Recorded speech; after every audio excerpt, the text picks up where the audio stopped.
देखिए, मुझे दुख है कि कई बार के सांसद राहुल गांधी जी इस बात को भली भांति जानते हैं कि संभल में निषेधाज्ञा लागू है और निषेधाज्ञा का उल्लंघन अपराध है। फिर भी राहुल गांधी जी दिल्ली से संभल के लिए चले तो ये महसूस होता है कि राहुल गांधी जी ने ये काम उनकी अच्छी नीयत से नहीं किया, संसदीय परंपराओं का ज्ञान नहीं है। केवल संविधान की किताब लेकर के दिखाने से ही नहीं होता, संविधान पढ़ना चाहिए।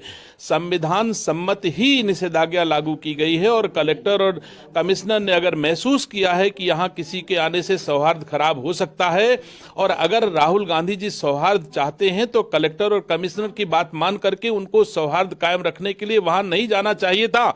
और अगर फिर भी वहां जा रहे हैं तो मैं यही मानता हूं कि सस्ती लोकप्रियता पाने के लिए राहुल गांधी प्रियंका गांधी ने कूच किया, जितना मैं जान रहा हूं।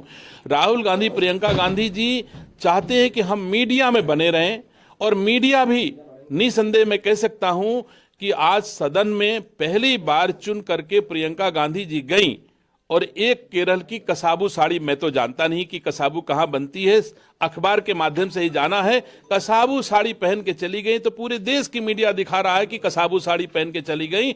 वही संसद में योग्यतम सांसद अपनी बात को उठाते हैं, जो जनहित में उठाते हैं, विपक्ष के सांसद उठाते हैं। मीडिया उनकी अच्छी बातों को नहीं उठाता है लेकिन कसाबू साड़ी उठाता है। मीडिया ये नहीं दिखाई देता कि भारत की संसद में बहुत अनेक भारतीय संस्कार संस्कृति को मानने वाली नारियां पार्लियामेंट में बन करके भारत के सम्मान को ऊंचाइयों तक ले गई हैं। लेकिन प्रियंका गांधी के गले में मंगलसूत्र मीडिया को नहीं दिखाई पड़ता, उनके हाथों में चूड़ियां मीडिया को नहीं दिखाई देता, उनके माथे पे सिंदूर किसी मीडिया को नहीं दिखाई पड़ता है, लेकिन कसाबू की साड़ी दिख जाती है। तो अवगुण देखने का काम मीडिया करे, गुणों का बखान भी करे, लेकिन अवगुण देखने का काम भी मीडिया को करना चाहिए।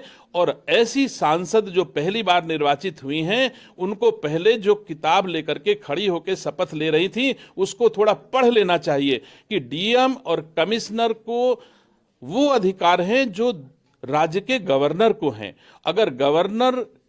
अगर डीएम कुछ करता है तो यह माना जाता है कि गवर्नर के निर्देशों के अनुपालन में कार्रवाई कर रहा है और राज्य में निषेधाज्ञा डीएम ने लागू की है। तो इन लोगों को वहां नहीं जाना चाहिए, बल्कि पार्लियामेंट में ही बात उठानी चाहिए, क्योंकि पार्लियामेंट उनको इजाजत देती है, देश की जनता उनको चुन करके पार्लियामेंट भेजती है और पार्लियामेंट में बैठने के लिए, जनता की बात उठाने के लिए सोनिया गांधी, राहुल गांधी, प्रियंका गांधी सबके खाते में जनता की गाड़ी कमाई से के पैसे से तनख्वाह जाती है। तो कम से कम उस गाड़ी कमाई के पैसे की इज्जत करती और पार्लियामेंट में इस बात को उठाती।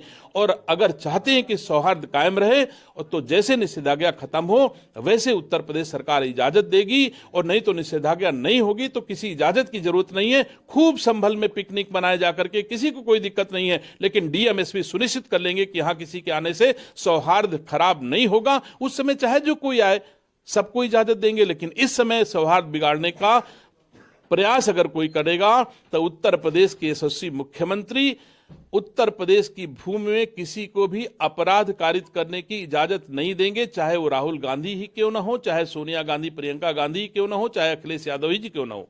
आप कह रहे हैं कि सौहार्द बिगड़ जाएगा, कांग्रेस हो या विपक्षी दल, उन सबका एक ही बात कहना है कि वो वहां पे सुनियोजित ढंग से ये घटना करवाई, इसलिए हमें नहीं जाने। पूरा उत्तर प्रदेश जान रहा है कि सुनियोजित घटना नहीं है, इसमें ना तो सरकार का कोई रोल है और ना ही प्रशासन का कोई रोल है।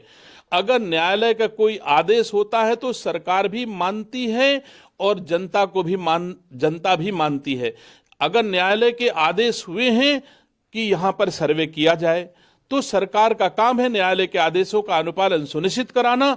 और उसमें अगर वर्चस्व की लड़ाई में सपा के सांसद, विधायक अपने आपस में दोनों लड़ करके सौहार्द खराब करें तो उनको भी कानून के दायरे में उत्तर प्रदेश सरकार निर्धारित करेगी कि इनको ये अगर कानून तोड़ा है तो उनको कानून सम्मत सजा भी उनको मिले। यह भी प्रयास उत्तर प्रदेश सरकार का होगा। एक आखिरी और अहम सवाल रहेगा, जिस तरह से ये सारी घटना हुई उसके बाद ये अब कहा जा रहा है कि वहां पर जो कारतूस बरामद हुए कुछ विदेशी कारतूस भी बरामद हुए। कह तो रहा हूं, इस पर अखिलेश यादव जी नहीं बोलेंगे, इस पर राहुल गांधी जी नहीं बोलेंगे कि विदेशी कारतूस, पाकिस्तान में बनने वाले विदेशी कारतूस को कैसे संभल पहुंचे, इस पर भी चर्चा करते। पुलिस वालों का सर कैसे फूटा, इस पर भी चर्चा करनी चाहिए थी। एक बार अपने गिरेबान में झांक कर देखते कि बांग्लादेश में हमारे हिंदुस्तान के लोगों के साथ किस स्तर की ज्यादती हो रही है, निर्ममता हो रही है। एक बार मुंह से उनके बारे में भी कुछ बोल देते, क्या इससे भी वोट खराब हो जाएगा? बांग्लादेश का मुसलमान तो वोट देने नहीं आएगा राहुल गांधी को और अखिलेश यादव जी को। कम से कम वहां के हिंदुओं के दर्द में शामिल हो जाते। अगर संभल के लोगों के दर्द के उनको ज्यादा दर्द हो रहा है तो कम से कम एक बार उनके दर्द को भी एहसास करते। वो हिंदुस्तान के ही हिंदुस्तानी हैं जो वहां पर हैं, और कम से कम उनके बारे में भी इनको 2 शब्द बोलना चाहिए था।